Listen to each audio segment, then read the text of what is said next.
Good morning dear students. आज अपन नया एक चैप्टर डिस्कस करने वाले हैं, chemical bonding and molecular structure. Chemical bonding क्या होता है? केमिकल बॉन्डिंग का मतलब होता है different types of attractive forces, है ना, एटम के बीच में, मॉलिक्यूल के बीच में और आयंस के बीच में जो डिफरेंट टाइप के अट्रैक्शन फोर्सेस होते हैं उनको अपन एक पर्टिकुलर नेम दे रहे हैं, chemical bonding. So it is the attractive force which hold the constituent particle, means between atoms, between ions and molecules, जो attractive force होगा that is termed as chemical bonding, right? The next, Lewis concept. Lewis ने कहा था कि जो atoms होते हैं उनके वैलेंस शेल में जो इलेक्ट्रॉन्स होंगे उनको हम उन एटम के अराउंड डॉट फॉर्म में रिप्रेजेंट करते हैं, जिन्हें अपन इलेक्ट्रॉन डॉट स्ट्रक्चर या फिर लेविस डॉट स्ट्रक्चर भी कहते हैं। तो Lewis postulate that atoms achieve करेगा स्टेबल ऑक्टेट, यानी वैलेंस शेल में 8 इलेक्ट्रॉन गेन करने की टेंडेंसी भी उसकी होती है। And for this purpose atom या तो इलेक्ट्रॉन डोनेट करेगा या इलेक्ट्रॉन गेन करेगा और या फिर इलेक्ट्रॉनों की शेयरिंग करता है। लेविस सिंबल्स ये आ गए अपने पास। लेविस सिंबल जैसे हम लिथियम की बात करें तो लिथियम के वैलेंस शेल में केवल 1 इलेक्ट्रॉन होता है, तो हमने उस 1 इलेक्ट्रॉन को लिथियम के अराउंड एक डॉट के फॉर्म में रिप्रेजेंट किया। सेम एज बेरिलियम की अगर हम बात करें तो बेरिलियम के पास भी यहाँ पे 2 इलेक्ट्रॉन है, तो हमने इन 2 इलेक्ट्रॉन को 2 डॉट के फॉर्म में रिप्रेजेंट किया है। ऐसे आप बोरोन की बात करो, बोरोन का एटॉमिक नंबर 5 होता है and there are 3 electrons in the valence shell of borons, है ना। तो ये बोरोन के 3 electron in form of dot. Same ऐसे ही है ना बेटा, कार्बन की बात करें, कार्बन का एटॉमिक नंबर होता है 6, तो कार्बन के भी वैलेंस शेल में अपन देख रहे हैं 4 इलेक्ट्रॉन्स हैं, तो 4 dot. Same as nitrogen, oxygen, fluorine and neon. तो लेविस रिप्रेजेंटेशन यानी लेविस डॉट स्ट्रक्चर का बेसिक मीनिंग हुआ कि एटम के वैलेंस शेल में जो इलेक्ट्रॉन्स होते हैं उनको उस एटम के अराउंड से आपको डॉट के फॉर्म में रिप्रेजेंट करना है, that is called Lewis dot structure. Kossel approach concept ये कहता है कि नेगेटिव एंड पॉजिटिव जो आयंस होते हैं उनके बीच में इलेक्ट्रोस्टैटिक अट्रैक्शन फोर्स होता है। आयंस बनते क्यों है? जैसे सोडियम के वैलेंस शेल में 1 इलेक्ट्रॉन है, तो ये वैलेंस शेल से जब एक इलेक्ट्रॉन ट्रांसफर करेगा टुवर्ड्स क्लोरीन तो सोडियम पे आ जाएगा positive charge and chlorine atom due to gaining of 1 electron occurs negative charge. And now positive and negative charge के बीच में जो यहाँ पे अट्रैक्शन फोर्स प्रेजेंट होगा that is term as electrostatic force, right? Then electrovalent bond, वही वापस basic meaning कि कैटाइंस और एनाइंस के बीच में जो अट्रैक्शन फोर्स होता है जिसको अपन इलेक्ट्रोस्टैटिक अट्रैक्शन फोर्स कह रहे हैं उसी का नाम है electrovalent bond.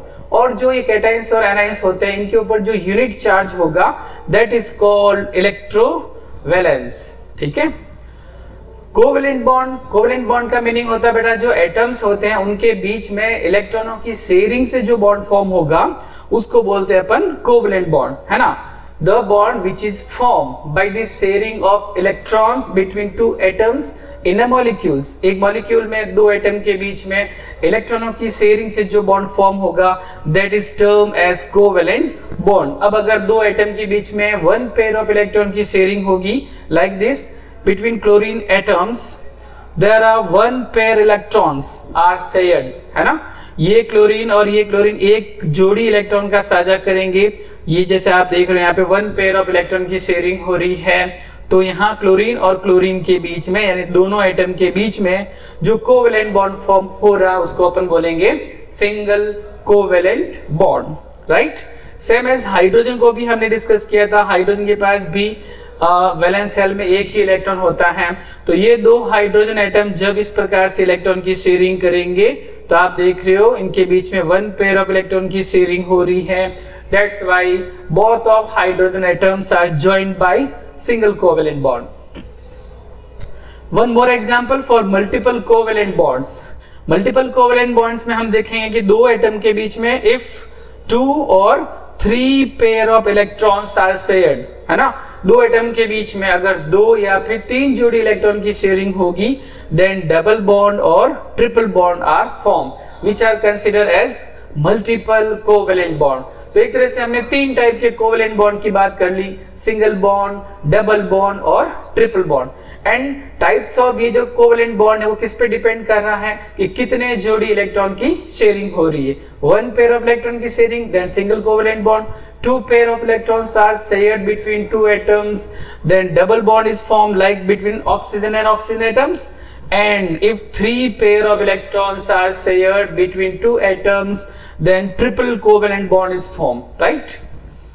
Then formal charge. Formal charge का मीनिंग होता है कि किसी भी मल्टीपल जो मॉलिक्यूल्स होता है या फिर जो अपने पास आयंस होते हैं उनमें एक पर्टिकुलर एटम पे जो चार्ज होता है उसको अगर फाइंड करेंगे तो बोला जाता है उसको फॉर्मल चार्ज। इसके लिए हमें एक फॉर्मूले को ध्यान रखना है, formal charge equals to total number of valence electron in free atom. मतलब जिस एटम के लिए आप फॉर्मल चार्ज फाइंड कर रहे हो उस एटम को अगर आइसोलेटेड फॉर्म में रखा जाता है, सेपरेट फॉर्म में रखा जाता है, तो उसके पास वैलेंस शेल में कितने इलेक्ट्रॉन्स होंगे वो नंबर आपको यहां लिखने, राइट? टोटल वैलेंस इलेक्ट्रॉन्स वो यहां लिखे जाएंगे। फिर माइनस करना आप total number of non bonding यानी कि लॉन पेयर इलेक्ट्रॉन्स के नंबर। उस एटम का किसी मॉलिक्यूल के अंदर कनेक्ट होने के बाद, ज्वाइन होने के बाद में कितने लॉन पेयर इलेक्ट्रॉन रिमेन रहते हैं, शेष रहते हैं, उनको अपने को यहाँ पे लिखना है। देन -1/2, 1.5, और ये साथ में मल्टीपल फॉर्म में लिखा हुआ total number of bond pair electrons. तो सॉल्व करने पर आपको जो वैल्यू मिलेगी उसको अपन बोलेंगे फॉर्मल चार्ज। और जो फॉर्मल चार्ज सभी एटम के लिए आप टोटल काउंट करेंगे, लास्ट में ऐड करके देखेंगे तो उसका वैल्यू उतना ही आएगा जितना उस मॉलिक्यूल पे चार्ज होता है। जैसे अगर हम बात करें ओजोन मॉलिक्यूल जिसको अपन रिप्रेजेंट करते हैं O डबल बॉन्ड O, और इस साइड आ जाएगा सिंगल बॉन्ड, यहाँ लॉन पेयर, फिर यहाँ लॉन पेयर और इस जगह पर भी लॉन पेयर। तो O3 is a molecule where there is no positive charge or negative charge, means net charge 0 है। हमने इसका लेविस डॉट स्ट्रक्चर फॉर्म कर दिया, इसको फर्स्ट एटम बनाएंगे, इसको सेकंड एटम बनाएंगे और ये थर्ड एटम। अब प्रत्येक एटम के लिए अलग अलग हमें फॉर्मल चार्ज की वैल्यू फाइंड करनी है। जैसे अगर हम फर्स्ट ऑक्सीजन एटम के लिए फॉर्मल चार्ज फाइंड करेंगे तो according to formula formal charge equals to total number of valence shell electrons, और यहाँ अपने पास एटम है ऑक्सीजन। सो ऑक्सीजन का एटॉमिक नंबर होता है बेटा 8 और वैलेंस शेल में इलेक्ट्रॉन मिल जाएंगे अपने को 6।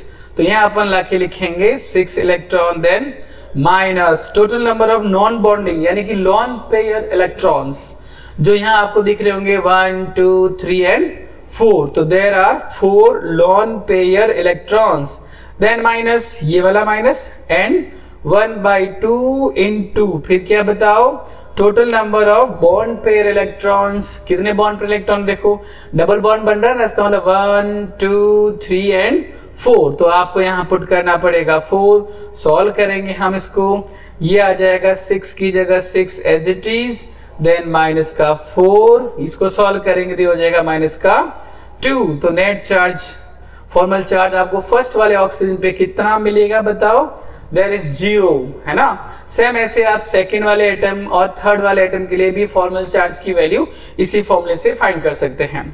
Limitation of octet rule. Octet rule क्या होता है, किसी भी मॉलिक्यूल में कोई भी एटम अपने वैलेंस शेल में 8 इलेक्ट्रॉन्स कंप्लीट करने की टेंडेंसी शो करता है, उसको अपन बोलेंगे octet rule. But some limitations are present for octet rules. The first one is incomplete octet, means कुछ मॉलिक्यूल ऐसे होते हैं जब वो दूसरे एटम के साथ इलेक्ट्रॉन की शेयरिंग करेंगे तो उनका ऑक्टेट कंप्लीट नहीं हो पाता है, which is known as incomplete octet. Like some example, जैसे लिथियम क्लोराइड की बात करें, बेरिलियम हाइड्राइड की बात करें। अगर हम बेरिलियम हाइड्राइड की बात करते हैं तो आप देख रहे हो सेंटर एटम के साथ में बेरिलियम के पास कितने इलेक्ट्रॉन्स हो पा रहे हैं, total there are 4 electrons only. होने कितने चाहिए थे, 8 इलेक्ट्रॉन। इट मींस यहाँ 8 से इलेक्ट्रॉन कम रह रहे हैं, सो इनकम्प्लीट ऑक्टेट। लिथियम क्लोराइड को भी आप देखते हो, लिथियम के पास वैलेंस शेल में 1 इलेक्ट्रॉन, क्लोरीन इसके साथ में है जिसके वैलेंस शेल में आपको मिलेंगे 7 इलेक्ट्रॉन्स। तो यहाँ अगर हम पर्टिकुलर लिथियम की बात करेंगे तो 2 ही इलेक्ट्रॉन अवेलेबल हो पाए, सो यहाँ पे भी octet incomplete. The second limitation is odd electron molecules. कुछ मॉलिक्यूल्स ऐसे होते हैं इसमें सेंटर एटम के पास इलेक्ट्रॉन्स के नंबर ऑड फॉर्म में होते हैं, विषम संख्या में होते हैं। जैसे हम बात करें NO2, नाइट्रोजन डाइऑक्साइड, सेंटर पे नाइट्रोजन, इधर ऑक्सीजन, वन साइड आप डबल बॉन्ड और एक साइड आप सिंगल बॉन्ड लगा दो, बाकी ऑक्सीजन की वैलेंसी आप कंप्लीट कर दोगे। लेकिन जो सेंटर पे नाइट्रोजन एटम है, इसके पास अगर आप इलेक्ट्रॉन काउंट करेंगे ना तो 1 2 3 4 5 6 and only 7 electrons he available हो पाएंगे। तो ये ऑड इलेक्ट्रॉन मॉलिक्यूल्स में कंसिडर किए जाते हैं। And the last one is expanded octet. इसका मीनिंग होता है कि नॉर्मली कुछ मॉलिक्यूल ऐसे होते हैं जिसमें सेंटर एटम के पास इलेक्ट्रॉन्स के नंबर 8 से भी ज्यादा हो जाएंगे, more than 8, like phosphorus pentachloride, sulphur hexa fluoride.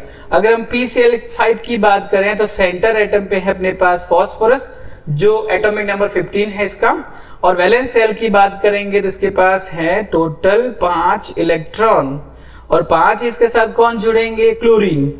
तो क्लोरीन के भी अगर ये एक एक इलेक्ट्रॉन के साथ भी शेयरिंग करेगा तो इसके पास टोटल इलेक्ट्रॉन कितने हो जाएंगे बताओ, 10 इलेक्ट्रॉन, है ना। तो टोटल इलेक्ट्रॉन हो जाएंगे इसके पास 10, जो 8 से ज्यादा है, सो इसको अपन बोलेंगे the case of expanded octet. Ionic bonds, ionic bond कब बनता है, जब मेटल और नॉन मेटल यानी कि आयंस के बीच में मेटल से इलेक्ट्रॉन्स कंप्लीटली ट्रांसफर होंगे नॉन मेटल की ओर, therefore ions means cations and anions are form by the transfer of electron from metal to non-metal, and then positive और नेगेटिव चार्ज के बीच में जो एक इलेक्ट्रोस्टैटिक अट्रैक्शन फोर्स प्रोड्यूस होगा उसी का नाम क्या होगा बताओ, आयनिक बॉन्ड, है ना।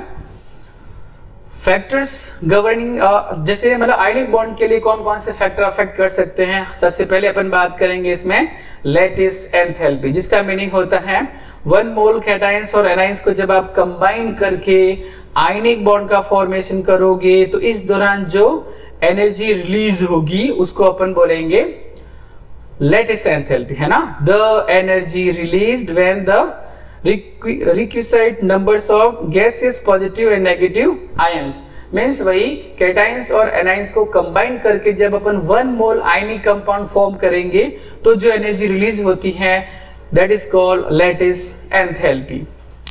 This is the structure of sodium chloride, rock salt structure बोलते हैं। सोडियम क्लोराइड को अपन रॉक सॉल्ट बोल सकते हैं। इसमें सेंटर एटम पे यहाँ पे आपको सोडियम दिख रहा है, जिसके around tetrahedrally 6 chloride ions arranged होते हैं। तो ये क्रिस्टल फॉर्म में स्ट्रक्चर है NaCl की। द नेक्स्ट हेडिंग अपने पास है बॉन्ड लेंथ। बॉन्ड लेंथ का बेसिक मीनिंग होता है the distance between centres of nuclei of the 2 bonded atom. 2 bonded atom के न्यूक्लियस के बीच की डिस्टेंस को बॉन्ड लेंथ बोलेंगे। And the next covalent radius, ये हमने पढ़ा था।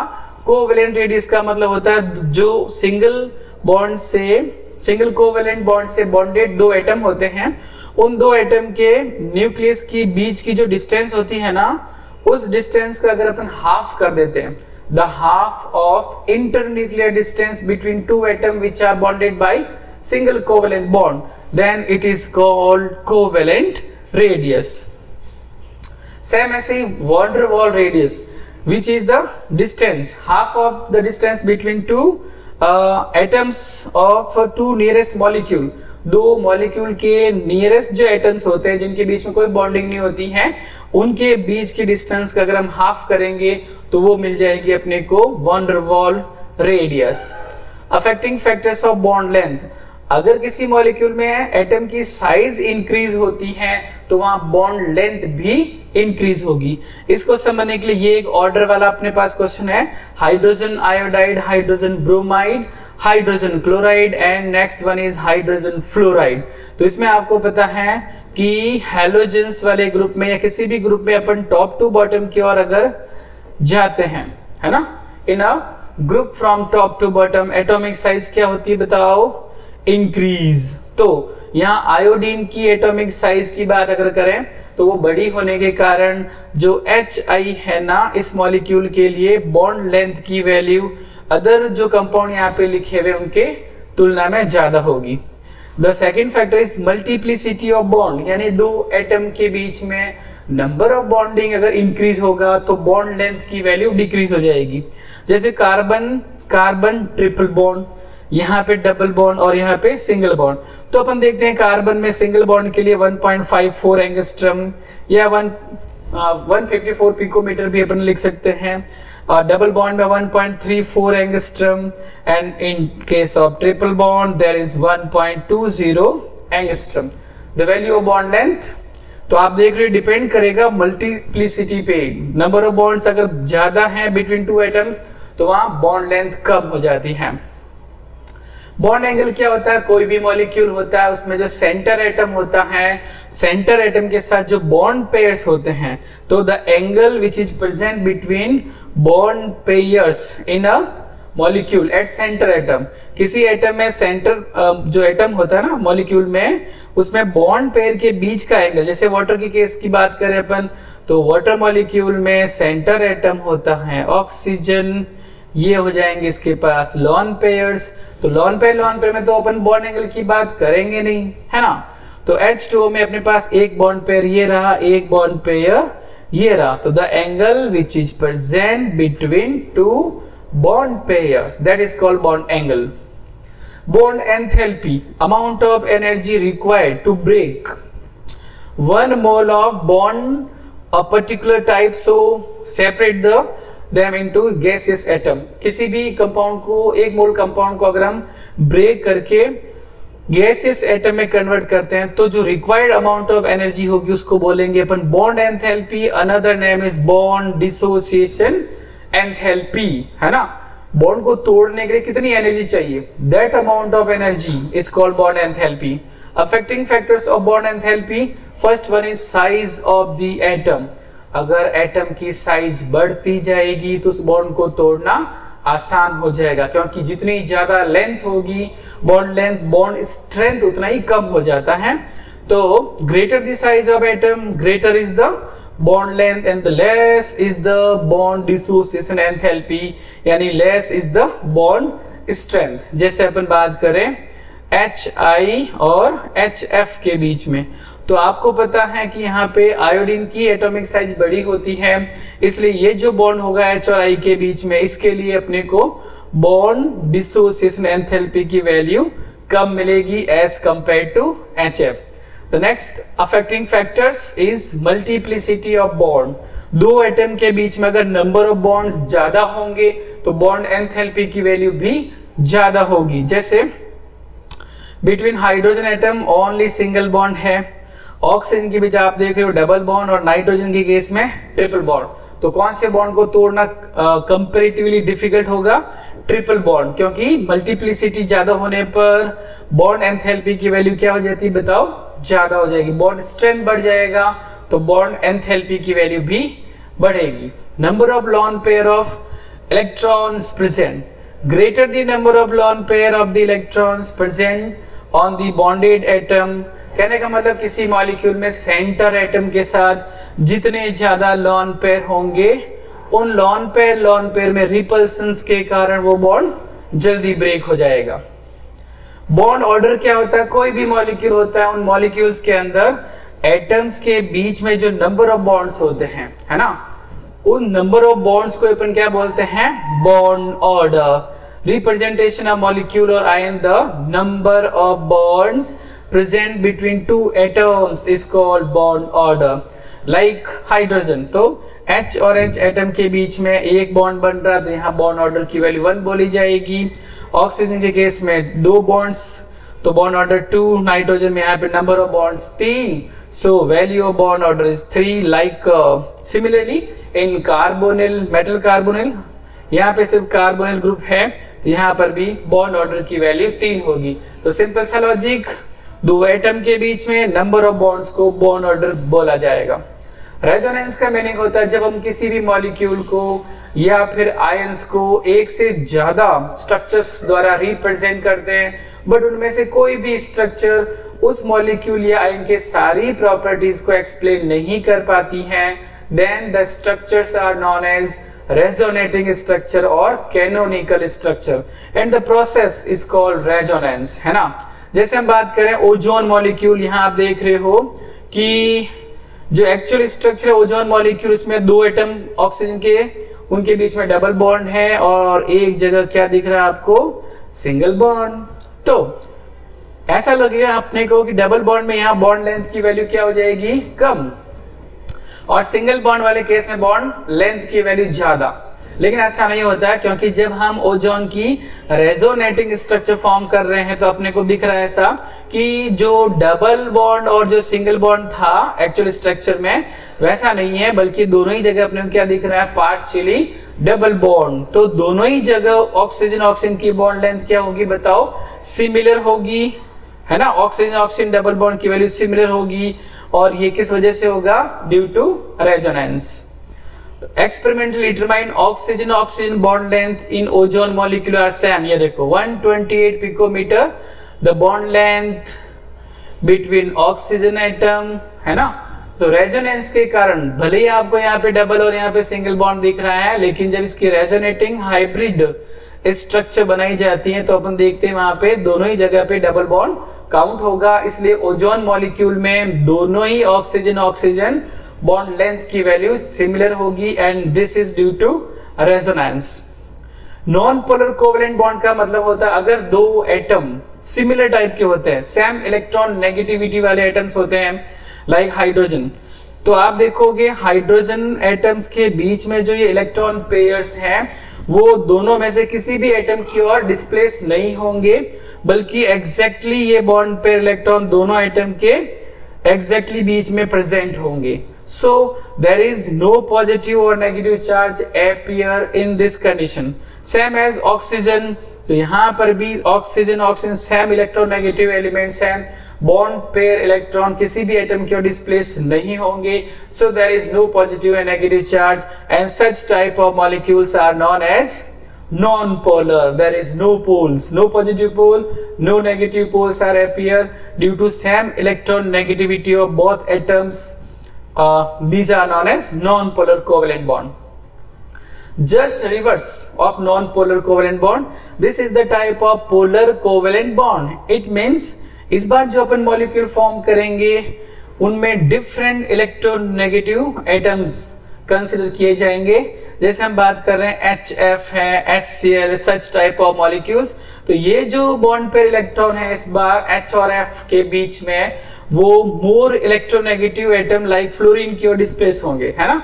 If two different atoms are joined to form a molecule, then bond pair electrons are displaced towards more electronegative, है ना। And therefore इस पे आ जाएगा partially negative charge and hydrogen gain करेगा partially positive charge, and now due to presence of positive pole and negative pole, such type of molecules are known as polar covalent bond. Dipole moment जो होता है वो किसी molecules की polarity को major करेगा, और डाइपोल मोमेंट जैसे अपन पास एक पॉजिटिव चार्ज और एक negative charge, it is a dipole, means two poles are present at a particular distance, like r distance पे ये दो चार्जेस अरेंज्ड हैं। अब अगर यहाँ अपने को डाइपोल मोमेंट फाइंड करना है तो it is multiple product of charge and distance between the charges.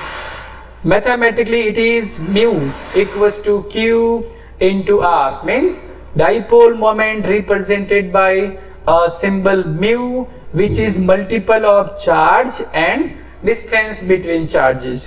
The unit of dipole moment is dBi, and conversion of 1 dBi is 3.33 into 10 की power minus 30 coulombs into metre, क्योंकि charge और distance का multiple है। So ये centimetre नहीं है बेटा, ये है coulomb into metre. This is the value of 1 dBi in coulomb in metre, and the actual unit is dBi for dipole moment.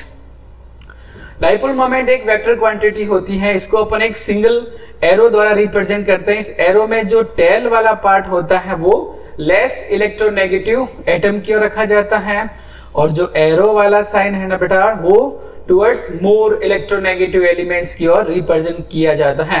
Means simple सा logic, dipole moment is vector quantity represented by small arrow, and arrow जो होगा वो less electronegative से more electronegative element की ओर show किया जाएगा।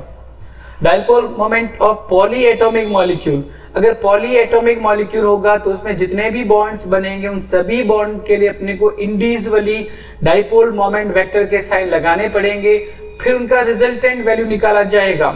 सबको सम करने पर वैल्यू 0 हो रही है या फिर नॉन जीरो हो रही है। अगर टोटल सम 0 हो जाएगा then the molecule is consider as non polar molecule, and if dipole moment is not equal to 0 then such type of molecule is considered as polar molecules। कुछ example है अपने पास, जैसे कार्बन डाइऑक्साइड की बात करें, no net dipole moment because in CO2 molecule centre पे यहाँ पे है अपने पास कार्बन और इस साइड दोनों साइड आपको मिलेंगे oxygen. Now the dipole moment vector from carbon to oxygen, इस बॉन्ड के लिए ऐसे ही इस वाले बॉन्ड के लिए भी from carbon to oxygen. Now we observe that there are two dipole moments are arranged in just opposite direction, or we also can say that these are present at 180 degree and therefore cancel to each other and dipole moment becomes 0 in case of CO2। so CO2 is a non-polar molecules। अपने को पूछा जाएगा कि carbon dioxide जो है वो non polar molecule कैसे है, हाउ कैन यू से, तो आपको स्ट्रक्चर्स बना के बताना पड़ेगा कि in case of CO2 there are two dipole moment vectors which are present in just opposite direction and they cancel to each other and resultant dipole moment becomes 0 and that's why CO2 is non-polar molecule। but in case of H2O की जो structure है angular shape होती है, bent structure होता है, तो इसमें आप देखोगे इस वाले बॉन्ड के लिए dipole moment vector from hydrogen to oxygen, similarly less electronegative to more electronegative elements, for this bond same as from hydrogen to oxygen। now these two vectors are not in opposite direction and therefore they not cancel to each other and that's why in case of water dipole moment becomes non-zero, some values are present। तो अपन बोलेंगे water molecule के case में कि क्या बोला जाएगा बताओ, polar molecule, है ना। सिंपल सा लॉजिक था, जिस मॉलिक्यूल के लिए डाइपोल मोमेंट 0 हो जाएगा उसको बोलेंगे non polar molecules. And in case of another examples for which dipole moment is not equal to 0 then they are consider as polar molecules. One more example BF3 and NH3 structures को अगर हम ध्यान में रखें तो boron trifluoride की structure square planar, only planar है ना, स्क्वायर प्लेनर की जगह आप सिर्फ प्लेनर बोल सकते हो। इसमें ये जो BF3 की स्ट्रक्चर है इसमें आप देखोगे कि तीनों डाइपोल मोमेंट वेक्टर्स जो हैं वो एक दूसरे के साथ 180 डिग्री पर अरेंज्ड हैं और हम जानते हैं कि जब तीन वेक्टर 120 डिग्री पर होंगे ना बेटा तो उनका भी रिजल्टेंट वैल्यू कितनी आएगी बताओ, 0। The dipole moment of three vectors which are present at 120 degree bond angle then the resultant value is 0। तो अपन कह सकते हैं कि BF3 मॉलिक्यूल की सिमेट्रिकल स्ट्रक्चर्स हैं और इसका डाइपोल मोमेंट वेक्टर 0 मिलेगा। लेकिन इन केस ऑफ अमोनिया मॉलिक्यूल यहाँ 0 नहीं होगा क्योंकि नाइट्रोजन के साथ एक लॉन पेयर और 3 मिलेंगे अपने को यहाँ पे बॉन्ड पेयर, है ना। तो इसकी स्ट्रक्चर जो है ना अमोनिया की, ये पिरामिडल स्ट्रक्चर है, सिमेट्रिकल स्ट्रक्चर नहीं है। यहाँ अगर आप हाइड्रोजन से नाइट्रोजन की ओर डाइपोल मोमेंट वेक्टर लगाओगे और सेंटर एटम से लॉन पेयर की ओर शो करोगे तो आप देख रहे हो सारे के सारे वेक्टर्स एक ही डायरेक्शन में अरेंज्ड हैं and therefore the resultant dipole moment is not equal to 0, right? So ammonia molecule जो है उसको पोलर मॉलिक्यूल काउंट करेंगे और BF3 मॉलिक्यूल को अपन नॉन पोलर मॉलिक्यूल काउंट करेंगे। हाँ, BF3 में आप ये जरूर ध्यान रखना कि इसका जो बॉन्ड है वो तो पोलर नेचर का है क्योंकि बोरॉन और फ्लोरीन ये जो बॉन्ड होगा उसमें बॉन्ड पे इलेक्ट्रॉन फ्लोरीन की ओर डिस्प्लेस होंगे। So the B single bond F bond is polar but BF3 molecule is non-polar क्योंकि पूरे मॉलिक्यूल का जो रिजल्टेंट डाइपोल मोमेंट होगा वो सिमेट्रिकल स्ट्रक्चर के कारण 0 हो जाता है। इन case of ammonia and NF3 इस बार आप देख रहे हो दोनों की स्ट्रक्चर पिरामिडल है अपन अमोनिया की स्ट्रक्चर बनाते हैं तो वहां एक लॉन पेयर है और 3 बॉन्ड पेयर्स प्रेजेंट हैं। ऐसे ही अगर आप NF3 की स्ट्रक्चर बनाएंगे तो वो भी सेम मिलेगी आपको।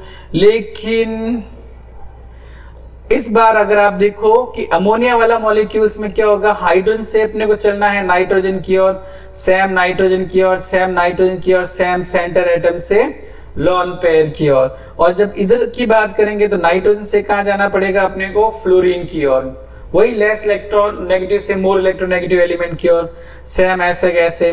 तो आप देखो यहां तो सारे के सारे डाइपोल मोमेंट वेक्टर एक ही डायरेक्शन में है, but in case of NF3 3 vectors are in the downward direction and ये सेंटर से कहा जाएगा, लॉन पेयर। तो हम साफ यहाँ पे देख पा रहे हैं कि इसमें जो डाइपोल मोमेंट वेक्टर वो सेम डायरेक्शन में जाने के कारण इसकी डाइपोल मोमेंट वेक्टर वैल्यू ज्यादा होगी एज कंपेयर टू NF3, है ना। तो NH3 अमोनिया मॉलिक्यूल का डाइपोल मोमेंट ज्यादा होगा। रीजन स्ट्रक्चर्स के बेसिस पे आप देख पा रहे हो, बिकॉज सारे वेक्टर्स एक ही डायरेक्शन में हैं। और NF3 वाले केस में सारे वेक्टर सेम डायरेक्शन में अरेंज नहीं है, सो इसका resultant dipole moment ammonia molecule के कंपैरिजन में कम होगा। ये जैसे स्ट्रक्चर से हम अभी इसको समझ चुके हैं। Chemical bonding and molecular orbital structure, VSEPR theory. VSEPR theory में अपन सिर्फ ये समझते हैं कि कोई भी मॉलिक्यूल में स्ट्रक्चर सिमेट्रिकल या असिमेट्रिकल है वो कैसे डिसाइड किया जाएगा। सिंपल, अगर किसी मॉलिक्यूल में सेंटर एटम के साथ केवल बॉन्ड पेयर इलेक्ट्रॉन्स होते हैं, लॉन पेयर इलेक्ट्रॉन्स नहीं होते हैं, देन सिमेट्रिकल स्ट्रक्चर। और अगर सेंटर एटम के साथ बॉन्ड पेयर और लॉन पेयर दोनों इलेक्ट्रॉन्स प्रेजेंट होते हैं तो उस स्ट्रक्चर में there is repulsion between lone pair and lone pair bond pair, तो वो स्ट्रक्चर जो होगा वो कैसा बन जाएगा, अनसिमेट्रिकल। इलेक्ट्रॉन पेयर के बीच में जो रिपल्सन होता है उसका ऑर्डर आपको ध्यान रखना है।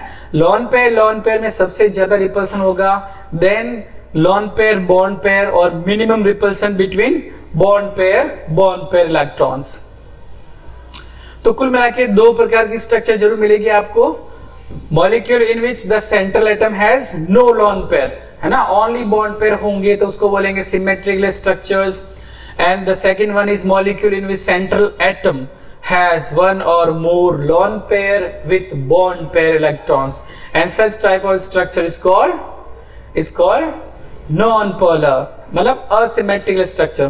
जैसे बेरिलियम क्लोराइड सेंटर एटम के साथ सिर्फ बॉन्ड पेयर है, लॉन पेयर अवेलेबल नहीं है, BF3। तो ये जितनी भी स्ट्रक्चर आपको दिख रही हैं इसमें सेंटर एटम के साथ ओनली और ओनली bond pair है, no lone pairs are present, so these are considered as symmetrical structure। और अगर मॉलिक्यूल में सेंटर एटम के साथ, जैसे हमने थोड़ी देर पहले एग्जांपल समझे थे अमोनिया मॉलिक्यूल, उसमें आप देखते हो एक लॉन पेयर आ गया है और 3 यहाँ पे क्या मिल जाएंगे आपको, बॉन्ड पेयर। तो ये जो स्ट्रक्चर होगी इसमें सेंटर एटम के साथ बॉन्ड पेयर और लॉन पेयर दोनों प्रेजेंट होते हैं, इस टाइप के स्ट्रक्चर को हम अनसिमेट्रिकल स्ट्रक्चर्स मानेंगे। That's all for today। ये चैप्टर हम यहां से आगे नेक्स्ट वाली क्लास में कंटिन्यू करेंगे।